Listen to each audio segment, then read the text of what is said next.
Danas se nama delim 3 financijska dokumentarca na Netflixu. Možete da podelite ovaj video da bi i drugi spojili zabavu i učenje kod kuće.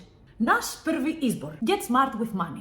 4 financijskih savjetnika podučavaju 4 običnih ljudi i demonstriraju više načina za poboljšanje naših financija kroz svakodnevne navike. 2.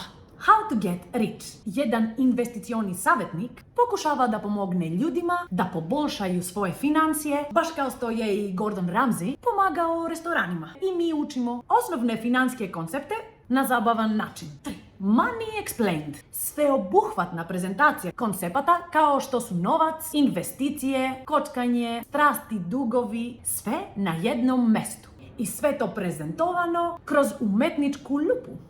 I želimo da se zahvalimo platform Freedom24 koja nam pomaže da podelimo ovakve informacije sa vama. Pogledajte link u opisu